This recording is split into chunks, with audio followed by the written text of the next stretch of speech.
Hello అండి, నమస్తే. ఈరోజు రెసిపీ వచ్చేసి దొండకాయ కర్రీని ఈజీగా టేస్టీగా ఎలా చేయాలో చూద్దామండి. కర్రీని అయితే ఒకసారి ఇట్లా చేసుకుంటే అన్నం మొత్తం ఈ కర్రీతోనే తినేస్తాము, అంత టేస్టీగా ఉంటుంది. అయితే ఎలా చేయాలో ఇప్పుడు చూద్దాం. ముందుగా అయితే స్టవ్ మీద ఒక బాండ్లీ పెట్టుకునేసి దాంట్లోకి 2 టేబుల్ స్పూన్ల వరకు పల్లీల్ని వేసి వేయించుకుంటున్నాను. స్టవ్ని మీడియం ఫ్లేమ్లో పెట్టుకొని ఈ పల్లీల్ని వేయించుకోవాలండి. బాగా వేగే వరకు వేయించుకోవాలి.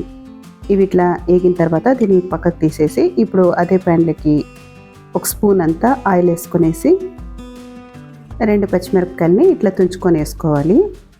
ఒక పెద్ద సైజు ఆనియన్ని కట్ చేసుకొని వేసుకోవాలి. ఇప్పుడు దీంట్లోకి ఒక టమాటోని కట్ చేసుకొని వేసుకుంటున్నాను. ఈ టమాటో ఆనియన్ అంతా మెత్తగా మగ్గిపోయే వరకు వేయించుకోవాలి. ఆనియన్ ఇట్లా కొంచెం బాగా కలర్ చేంజ్ అయ్యే వరకు వేయించుకోవాలి. ఈ ఆనియన్ టమాటో బాగా మగ్గిపోయిన తర్వాత స్టవ్ ఆఫ్ చేసేసి ఇది చల్లగా అయ్యే వరకు పక్కన పెట్టుకోవాలి. ఇది చల్లగా అయ్యేలోపు ఇప్పుడు దొండకాయల్ని కట్ చేసుకుందాము. దొండకాయల్ని ఇట్లా పైన కింద కొంచెం కట్ చేసుకున్న తర్వాత మనము గుత్తి వంకాయకి కట్ చేసుకుంటాం కదా, అట్లా కట్ చేసుకుంటే సరిపోతుంది. ఇట్లా చూడండి, 4 వైపులు ఇట్లా కట్ చేసుకునేసి అన్ని దొండకాయల్ని కట్ చేసుకున్న తర్వాత ఇప్పుడు స్టవ్ మీద అదే బాండ్లీ పెట్టుకొని 1 స్పూన్ వరకు ఆయిల్ వేసుకునేసి ఈ దొండకాయలని వేసుకొని వేయించుకోవాలి. ఈ దొండకాయలు వేగేలోపు ఈ మసాలాని గ్రైండ్ చేసుకుందామండి.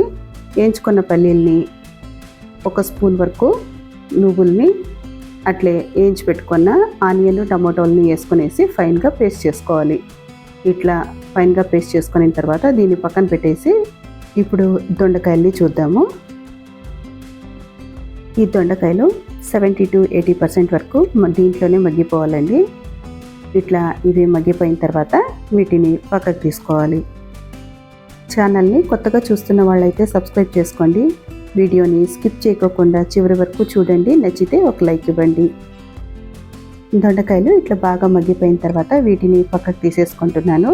ఇప్పుడు అదే బాండ్లీలోకి 1 టేబుల్ స్పూన్ వరకు ఆయిల్ వేసుకుంటున్నాను. ఆయిల్ హీట్ అయిన తర్వాత ఆవాలు, జీలకర్ర, కరివేపాకు వేసుకోవాలి. ఈ కరివేపాకు కొంచెం వేగిపోయిన తర్వాత ఇప్పుడు దీంట్లోకి 1 స్పూన్ వరకు అల్లం వెల్లిపాయ పేస్ట్ని వేసుకుంటున్నాను. ఈ అల్లం వెల్లిపాయ పేస్ట్ని ఒక 2 నిమిషాల పాటు వేయించుకోవాలి. ఇది ఇట్లా కొంతసేపు వేగిపోయిన తర్వాత ఇప్పుడు దీంట్లోకి గ్రైండ్ చేసి పెట్టుకున్న మసాలా పేస్ట్ని దీంట్లోకి వేసుకుంటున్నాను. ఆ మసాలా పేస్ట్ని వేసుకున్న తర్వాత ఇప్పుడు దీంట్లోకి స్పైసెస్ని యాడ్ చేసుకోవాలి.